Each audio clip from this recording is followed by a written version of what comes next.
Lesson 2 of Math 8 this year. We're going to go ahead and talk about some operations of arithmetic, just the basic 4 today. Let's get some basic terminology out of the way, and you can write these down on your note sheet. Save yourself some room in that first quadrant because we're going to add some stuff underneath it. But real quick, let's talk some terminology here. When we're talking about the result of an addition problem, we are talking about a sum. I'm sure you've heard that before. Maybe these words you haven't, but they're not used very often. But an addend plus an addend is a sum. So the parts of an addition problem are called addends, and the result is called a sum. With subtraction, and you may not have heard these words either, honestly, because they're not used very often, a minuend minus a subtrahend is called the difference. I'm sure difference you've heard of before, but difference is probably the main thing here. You don't see the words minuend and subtrahend very often. Two factors multiplied together will give you a product. Factor is a word you should be familiar with. Factors are parts of a product. Product is the result of multiplication. And for division, a dividend divided by a divisor will give you a quotient, and I'm sure you've heard those three words before as well. So we're going to use these a little bit in today's notes, and we'll also use them in many of the problem sets yet to come. Like I said, hopefully you saved room on your note sheet. If not, find some room. Let's talk about some different properties of addition and subtraction. I'm hoping that you've seen these before too, but I'm going to set up a little table here. I'm going to give you a property. I'm going to show you what that looks like for addition. I'm going to show it to you what it looks like for multiplication. So first of all, we have something known as the commutative property. And the commutative property does apply to addition and multiplication. Now the commutative property, it looks like this in symbols. A plus B is equal to B plus A. For multiplication, the commutative property of multiplication is A times B equals B times A. And basically all this means is that it doesn't matter what order you add in or what order you multiply in, you'll always get the same result. 3 plus 2 is 5, just like 2 plus 3 is 5.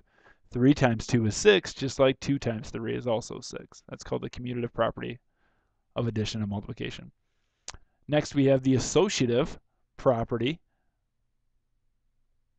and it also applies for both addition and multiplication. Looks like this.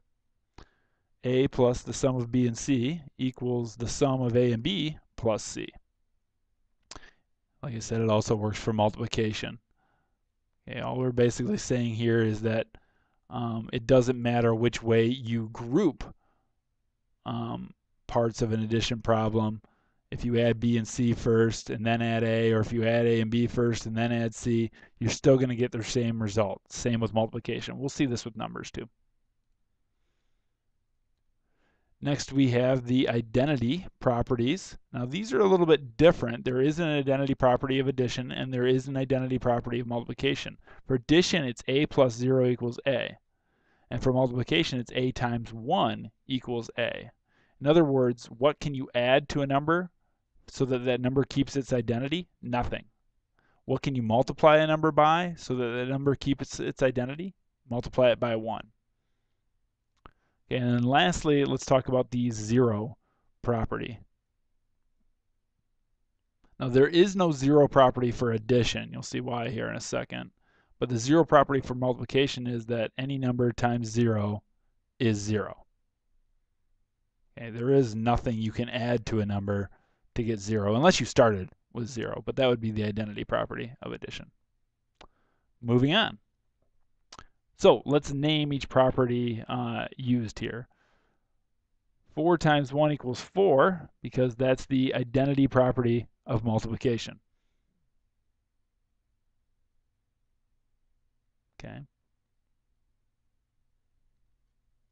4 plus 5 equals 5 plus 4. It does not matter which order you add in because of the commutative property of addition.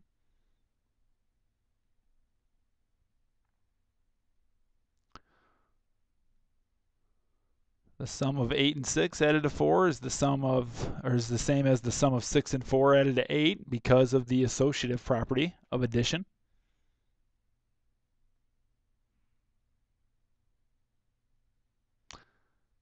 And anything times 0 is 0 because of the zero property of multiplication. There is no zero property of addition.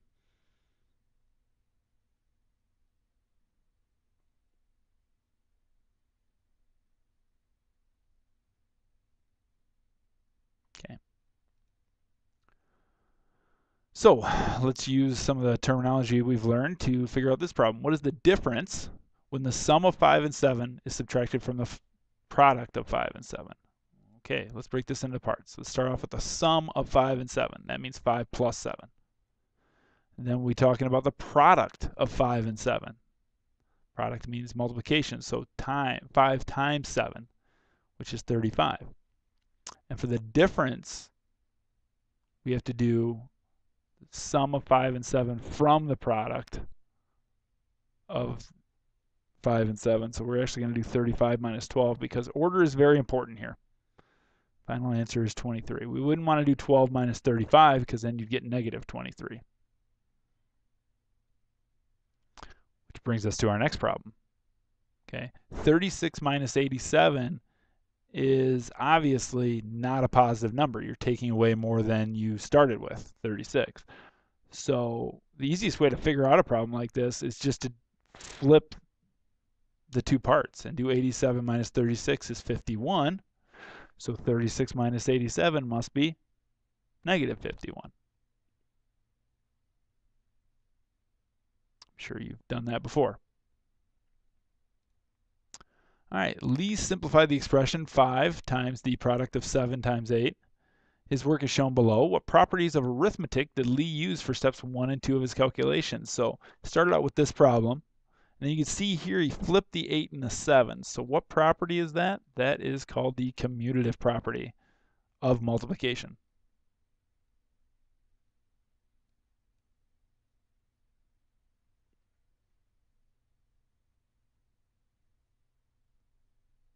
All right, now next you can see the 5, 8, and 7 have remained in the same order, but he's regrouped them.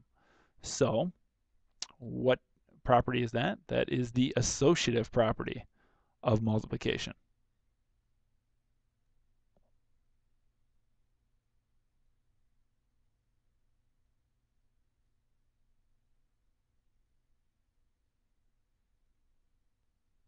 From there, he multiplied and then multiplied again. Even if he would have multiplied 7 times 8 first and gotten 56, 56 times 5 is still 280. Explain how to check a subtraction answer.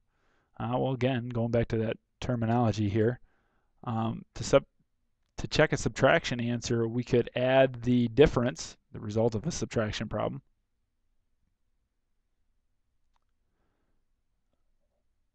to the number that was subtracted. Bonus point if you remember what that number is called, the subtrahend. And what about a division answer? Well, we could do the opposite of division is multiplication. So we could multiply the quotient, the result of a division problem, by the divisor. And you should get the dividend. Okay, so we're going to use this idea here to do these problems. Let's find this unknown. We're also going to check our answer. 12 plus what number is 48?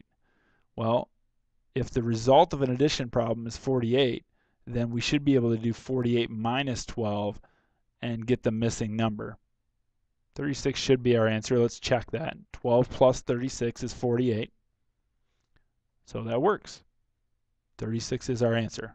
I'm going to box that in so I know what I'm looking for. M is 36. Okay, down here, 12 times a number is 48. So what's that number?